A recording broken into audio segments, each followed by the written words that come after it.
चलो जल्दी से recap. Shift in the demand curve, इसे बोलते हैं change in demand. Movement along the curve, change in quantity demanded. Shifts in the demand curve, change in demand.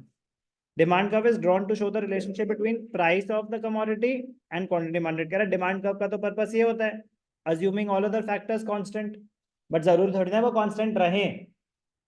However, other factors are bound to change sooner or later. तो कह रहे हैं other factors जब change होंगे तो demand curve पे क्या impact आएगा। A change in one of the other factors shifts the demand curve. Shifts the demand curve.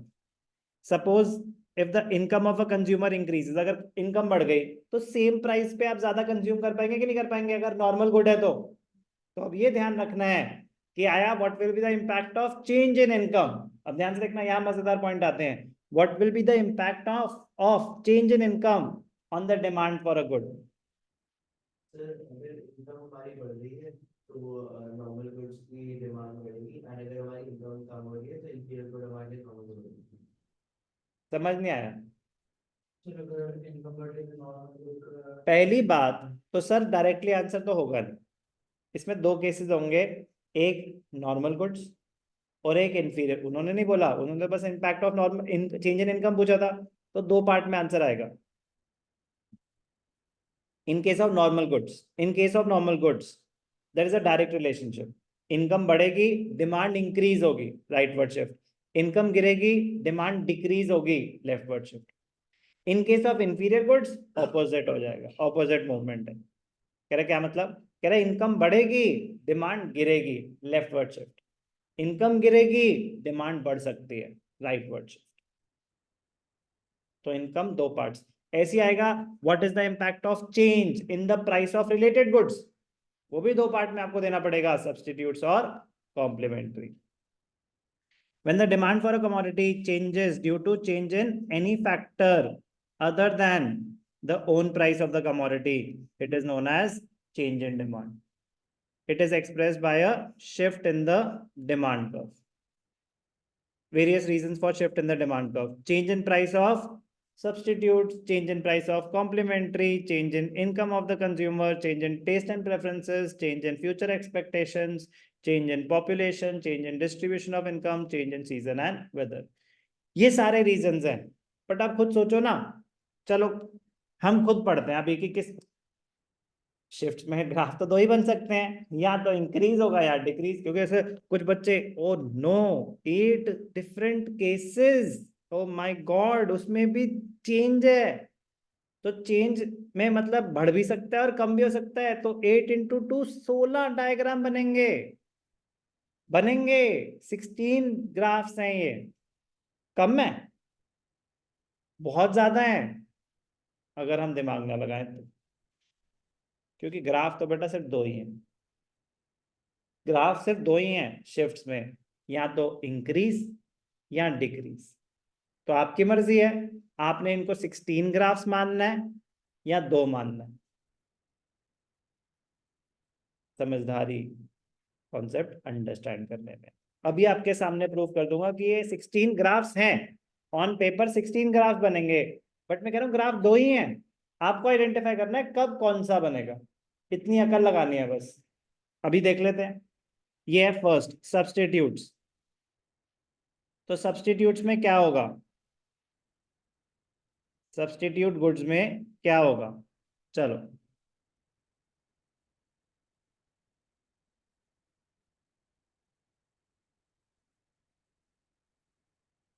Substitute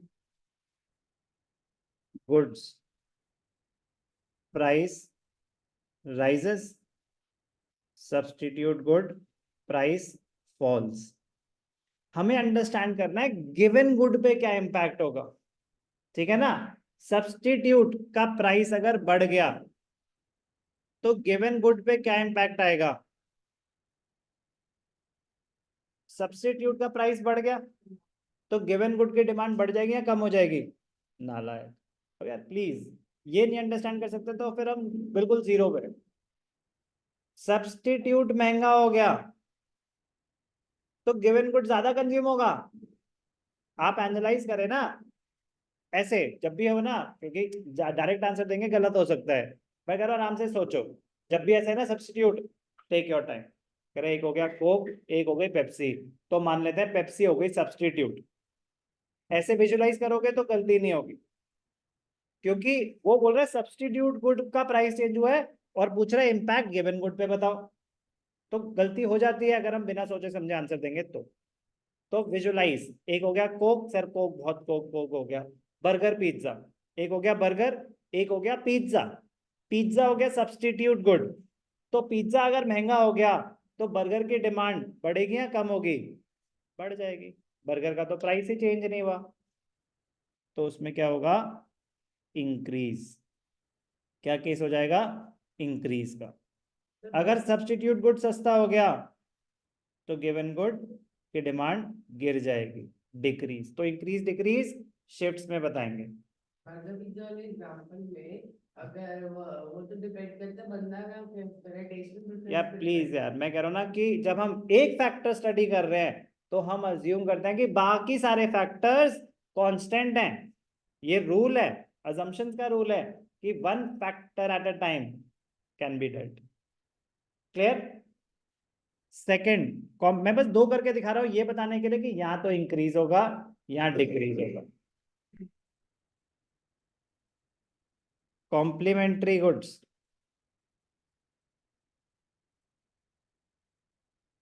price बढ़ गया, प्राइस गिर गया, किसका?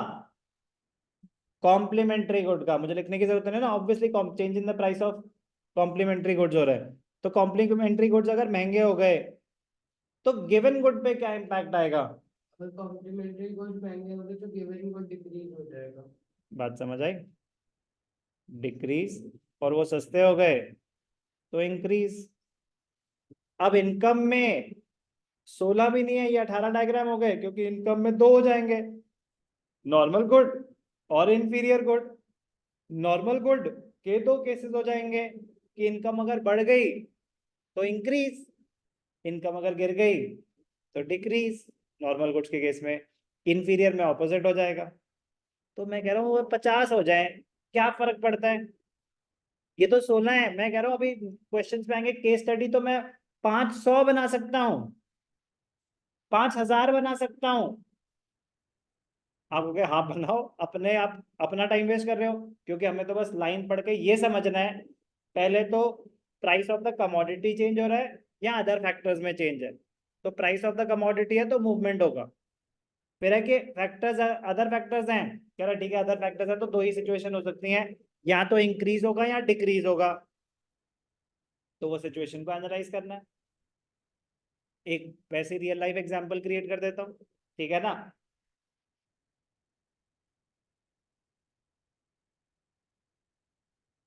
What will be the impact on the demand of masks? Mask, mask. If there is a fear of shortage. ध्यान से सुनना, very important point. What will be the demand? What will be the impact on the demand for mask? Mask जो लगाते थे COVID-19, कुछ बच्चे अभी भी लगाते हैं, बच्चे क्या बड़े भी लगाते हैं।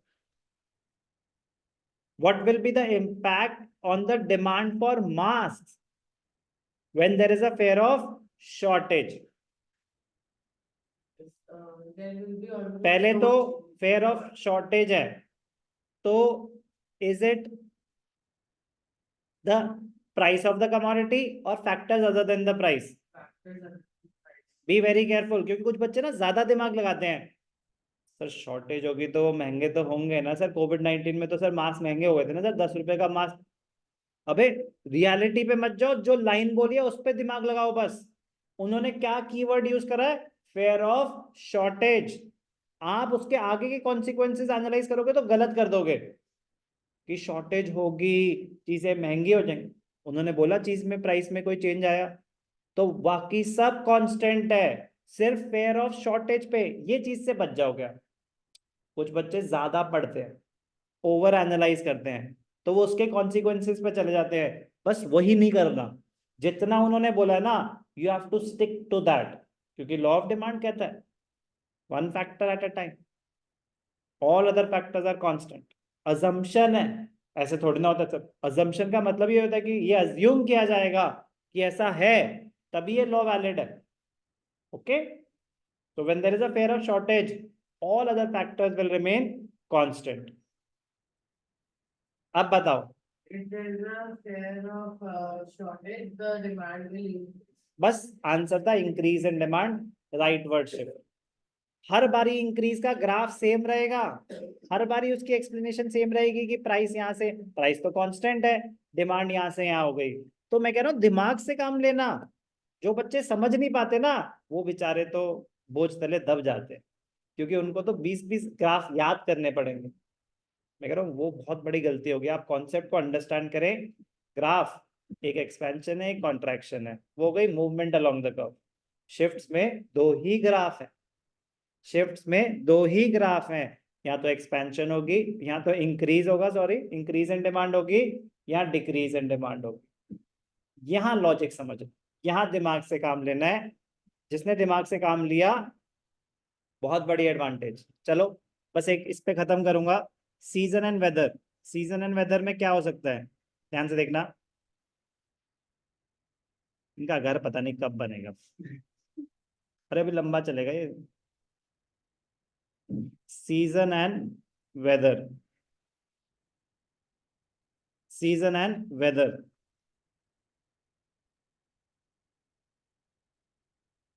समर्स हैं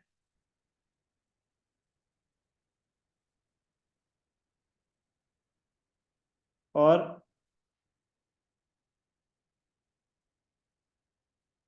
गीजर। समर में, चलो क्या मतलब इसमें क्वेश्चन आता है वैसे कि एयर कंडीशनर की डिमांड क्या होगी, इंक्रीज। ठीक है ना, मतलब बहुत बेसिक से केसेस हैं, इंक्रीज। और समर्स में, विंटर्स में, क्योंकि कमोडिटी, हम एक कमोडिटी को स्टडी कर रहे हैं, तो एसी की डिमांड विंटर्स में डिक्रीज, सेम प्राइस पे, सेम प्राइस पे, ये ध्यान रखना है। तो जब शिफ्ट बनाएंगे तो ये बहुत इंपॉर्टेंट रखना है, ये प्राइस लाइन स्ट्रेट रहेगी, कि प्राइस कांस्टेंट दिखा रहे हैं। बातें बहुत हो गई, अब एक बारी बता बनाना शुरू करो, ठीक है ना। आपको फिर पता चलेगा ना कितना समझ आया कितना नहीं आया, क्योंकि कोई चीज मेरे को बड़ी ऑब्वियस लग सकती है, आपके लिए तो फर्स्ट टाइम है ना। आपके लिए तो फर्स्ट, मैं तो 20 साल से यही कर रहा हूँ, तो ये भी नहीं आएगा तो फिर दिक्कत है। ठीक है ना, आप अपना टाइम लेंगे अंडरस्टैंडिंग। ओके, एक बार एक्सप्लेनेशन खत्म कर देते हैं। बताइए, सब मैं बता चुका है कि राइट वर्ड शिफ्ट क्या होगा, increase in demand. Leftward shift क्या होगा, डिक्रीज इन डिमांड। ये तो मैं दोबारा बता भी नहीं रहा। Increase in demand rightward shift है, decrease in demand leftward shift है। हो गई सारी बातें।